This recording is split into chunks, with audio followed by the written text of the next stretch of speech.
નીકળી જાય ગેસ બધા પછી કાચો માલ અહીંયા પડે ત્યાં કાચો માલ આવે. આ કાચો માલ આપણે કયો લઈ જાય પછી 60-65 દાડા રોજે રોજ છંટકાવ કરે, આખું ડીકમ્પોઝ કરે, એના પછી પ્રોમ બનાવી જાય. શીણી પાછા એની અંદર ઉઠાઈ આમાં 30 દાડા અહીં પડ્યું રાખે પાળા, આ બારી છે પેલી બાજુ. એ લાયા પછી આપણે આના મશીનમાં નોખાવ, આની અંદર બેક્ટેરિયા પણ ઉપરથી એડ કરે છે બરાબર. અને સ્પ્રે થયા પછી ઓટોમેટિક પ્લાન્ટ ચાલે. માણસ બી માથે બેસે, કોઈ કચરો છે કોઈ ટુકડો છે એ બધું લઈ લે. પૂરી તકેદારી સાથે આપણે કોઈ ઓગળી કરી કે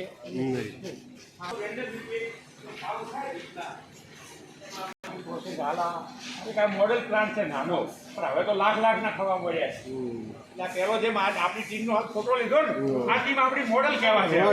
પહેલા પેલી ટીમ આ એટલું લાયસન્સ માટે.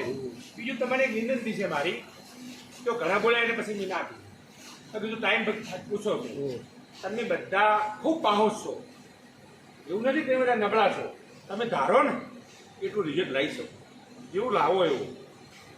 થોડો રસ લેશો ને વધારે છે, લ્યો છો અને તમે વેચ્યું, ફલજીભાઈ વેચ્યું, બધાએ વેચ્યું છે, અહીંયા આવ્યા બધી વેચ્યું છે. કોઈ 200 વેચે, કોઈ 700 વેચે, પણ તમે રસ લેશો ને તો સાહેબ મારું માનવું છે ગામની અંદર ધીમે ધીમે 5 વર્ષની અંદર બિલકુલ પેસ્ટિસાઇડ અને આ ખાતર રાસાયણિક બંધ થઈ જશે 100%.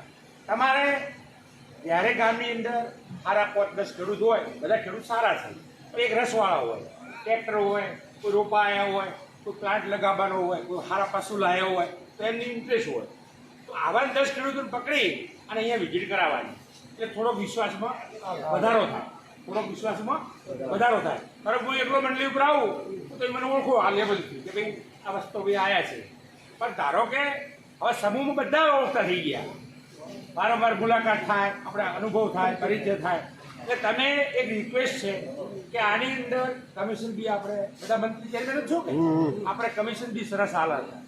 60 થી 40 રૂપિયા કારબાની અંદર થકી આની અંદર. તો મારું માનવું એવું છે ને કે 200 કારબા વેચો, 200-500 થેલી વેચો, એટલે વર્ષે દાડે મંડળીનો તમારો વહીવટી ખર્ચો બધો નીકળી જાય અને ખેડૂતોને 10 ગણું ઉત્પાદન થાય. જેમ ફલજીભાઈ વાત કરી કે 1,75,000 જમા આવે છે, એમ આપણા ગામની અંદર પણ વર્ષે દાડે 200-500 મણ અનાજ વધારે પાક ખેડૂતોને લઈને આવ્યો થશે.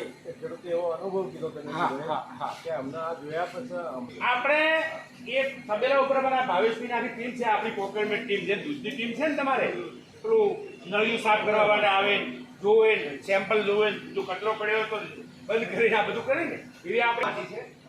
એટલે આપણે બિલકુલ અહીંયા આવેલું હોય ને એની લેબોરેટરી આ છે ને, લેબોરેટરી છે. સોન અંદર ટ્રેક્ટર આવે એટલે પહેલી લેબ થાય, લેબ થયા પછી જ અંદર એન્ટ્રી કે કોન્ટ્રાક્ટરને કંઈક લઈ જાય, તારે ઘેર ઉલાડ કરો, જમીન હોય તો જમીન મને કે ઘરના બાળક ઉતારશું, આપણે લેતા નથી. 100% શુદ્ધ લેબ. હા, તો પેલા બાપજી જેવું છે કે ભાઈ બધા